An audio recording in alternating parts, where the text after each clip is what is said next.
It's almost like when a calculator was invented and when it was introduced to schools and curriculum, where a lot of teachers were like, "Oh my gosh, this thing is gonna completely replace what we're doing. There's no need for me to teach, you know, mathematics anymore in the way that we have been."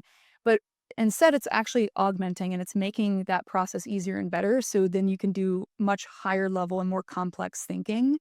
And I think of the same thing with AI for me. Hi, everyone. I'm Stella Garber, and I'm co founder and CEO of Hoop, an AI task manager that automatically captures tasks across your tools.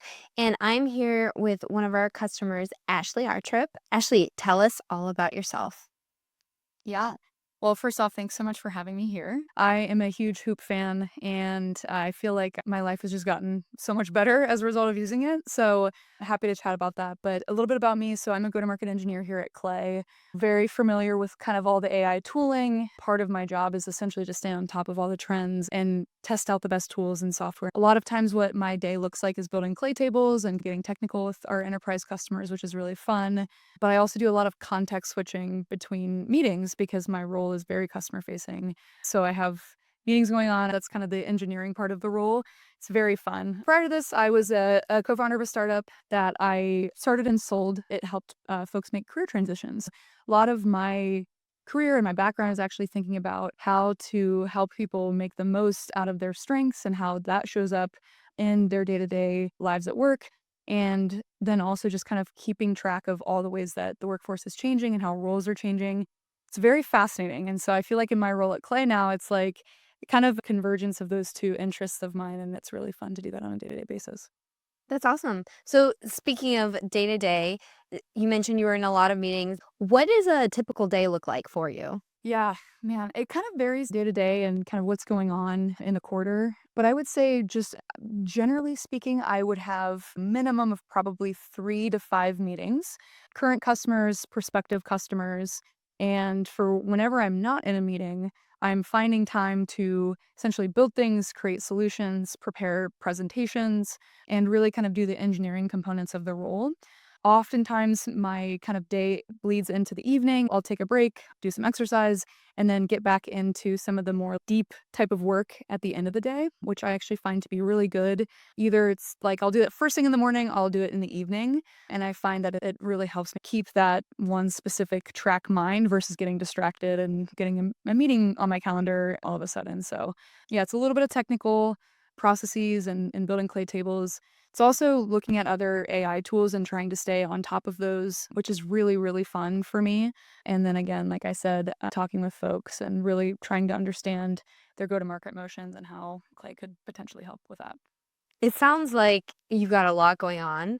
So, how do you think about what a successful day looks like in terms of how much work you're getting done or sort of like your personal productivity philosophy? Yeah, it's a really good question. It's definitely evolved over time. I think one thing that has been probably net positive is being a founder before this role, because in that role, I had to be such a generalist and pretty much be able to do everything from building product, which was a course, to selling to new clients, to actually doing career coaching. So it's just so many different types of skills that you could imagine on a day to day basis.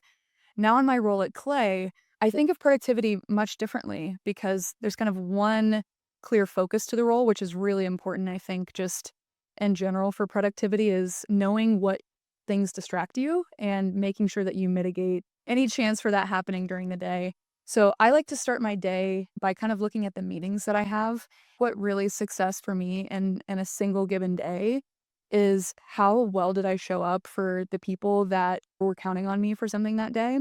Whether that's, hey, I owed this person a follow up email, or I needed to check in on a teammate and seeing if I can help, like, build a clay table with them or present something.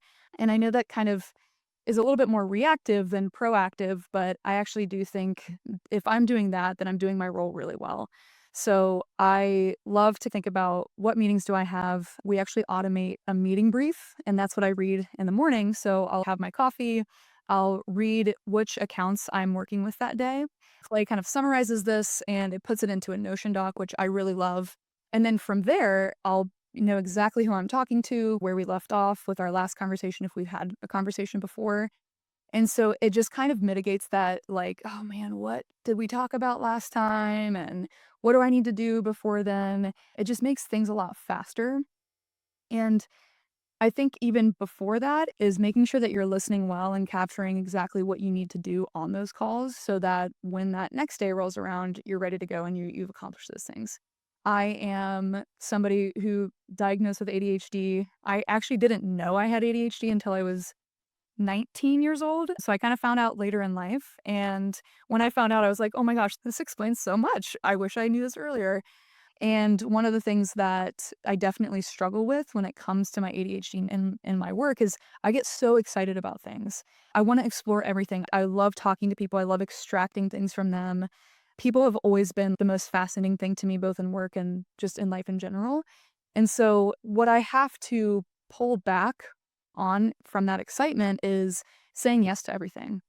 And I think one of the things that I've learned, being a founder now in this role is your ability to say no or not yet is incredibly important for you to be able to have that kind of singular focus on a task to get it done, to move forward, and then focus on kind of that next thing that comes up. It's amazing. I think that productivity is often something that people don't really think about when it comes to getting things done, especially as it relates to answering Slack messages or the distractions that can really tear apart your focus. You mentioned the sort of meeting brief that you get at the beginning of the day. What's your sort of tool set for getting through or around productivity that you're using? Yeah, it's a combination of tools. So I would say just like on a basic level, I use Motion and that's really been a really good tool for me. It really helps to synthesize what I need to do in the day, and I can just drop a task into it and it's going to automatically sort based on priority and deadline for me. As somebody with ADHD, I think one of the bigger struggles that I have is like, when do I fit this on my calendar? Like, how do I prioritize this? There's so much mental energy that goes into planning the execution of a task instead of actually executing it. So any tool like that that can kind of reduce that mental load is something that I try to use. So in addition to that, I use Notion now with an N for kind of those like meeting summaries. I'm a big fan of Notion. I consider myself to be a power user, but then I actually know some like actual Notion power users and I'm like, "Oh my god, I look like a basic person compared to them." But it works really well for me and from there one of the big things that I guess kind of detracts from my productivity is Clay's Slack channel is crazy.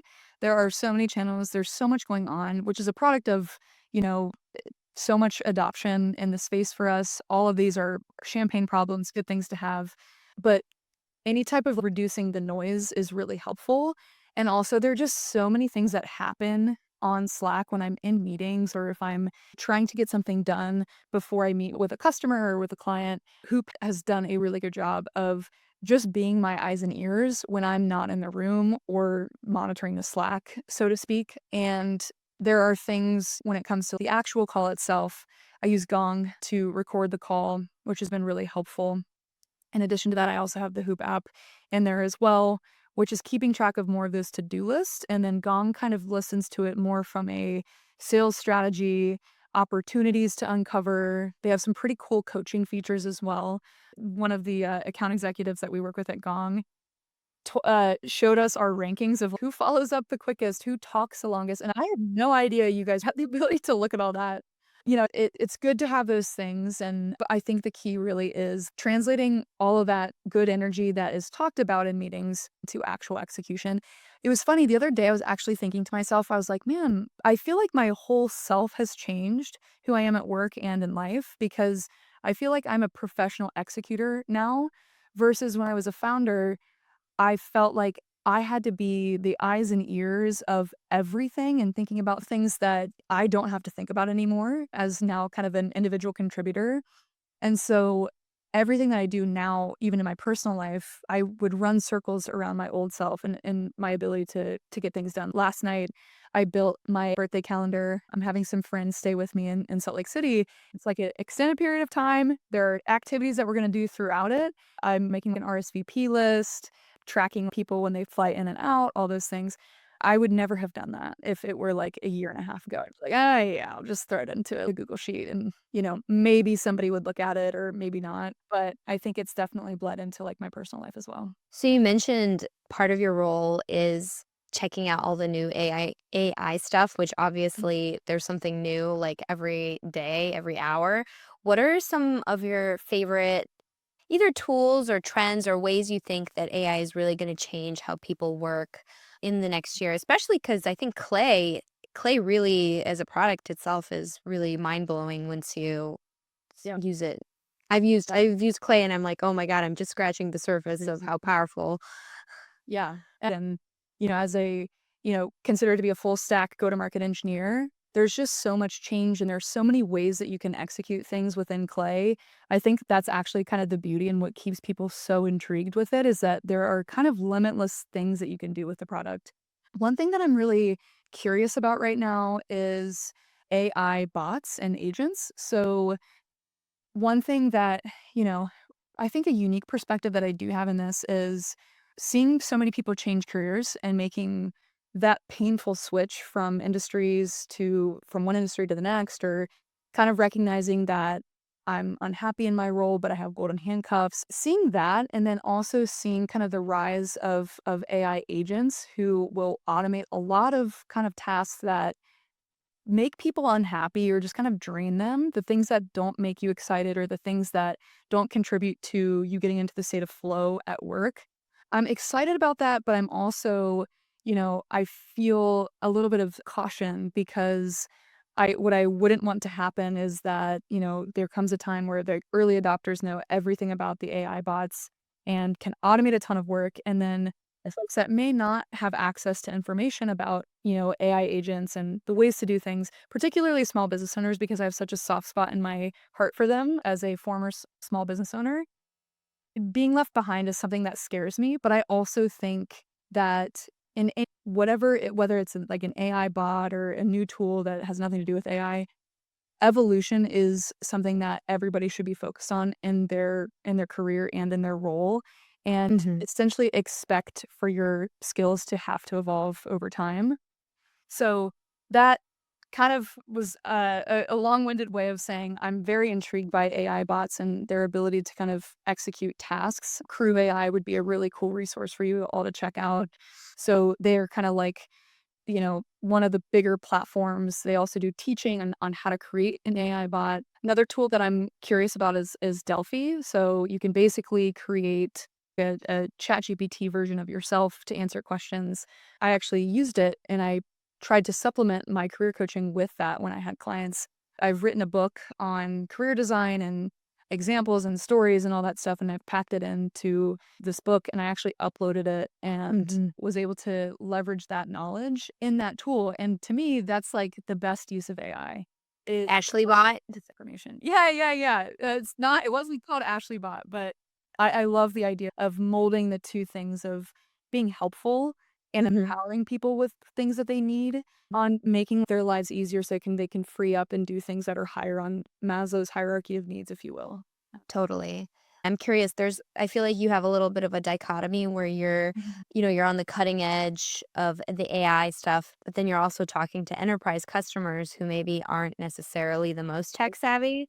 So, like, how do you think about that? Well, that's what makes my role really interesting, and truthfully, that's what I really love about it.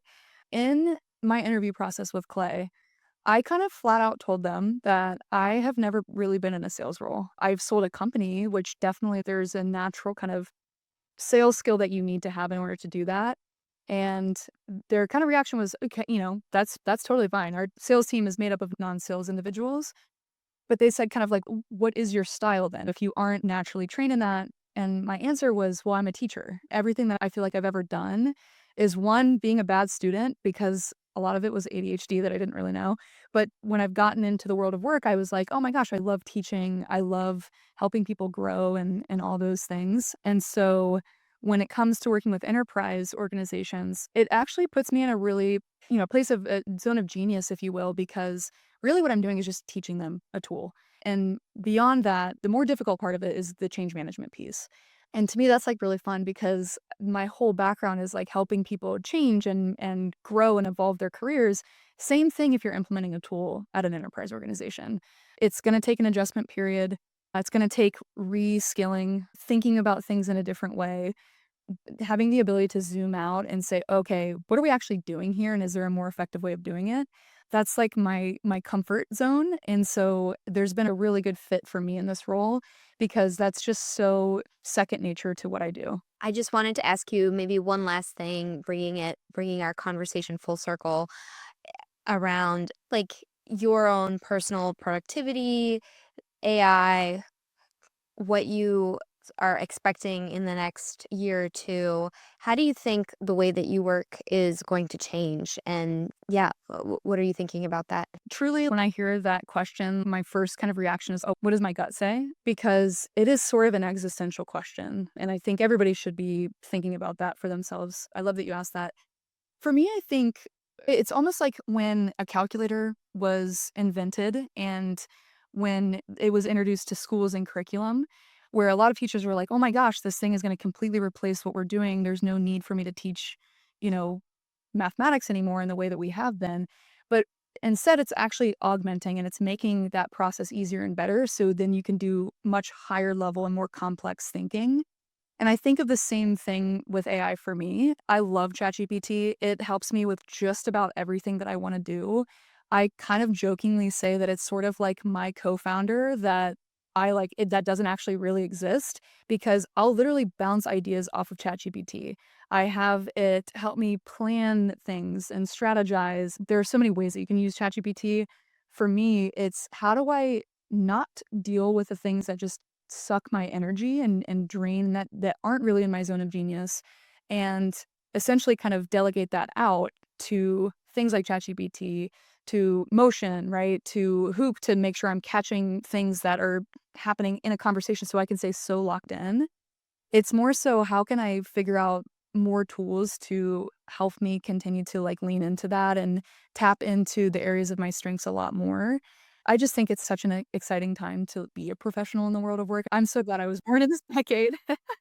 It's insane. I just think about Mm. how even like, cause my background is in marketing, and the way that I do marketing today is completely different than the way that I did it even 2 years ago. So, Yeah. I totally hear you. I love the, example that you shared about the calculator because, it's not like we've dealt with these big paradigm shifts in technology, like you mentioned before, evolution, and so it's more thinking about how the technology can help you be better and Right. augment your skills and get you into your zone of genius versus, Mm. taking your job away, which I think is like the always the fear for Yeah. everybody. Last thing I'll say on that too is I actually think soft skills are gonna be more important than ever. I really do think that, and I see this with Clay, I see this with all the tools that kinda surround Clay. And I say this in my sales pitches that Clay is going to help your sales team sell and spend more time with customers and really understanding them than doing these tasks that require a ton of research or a ton of manual effort.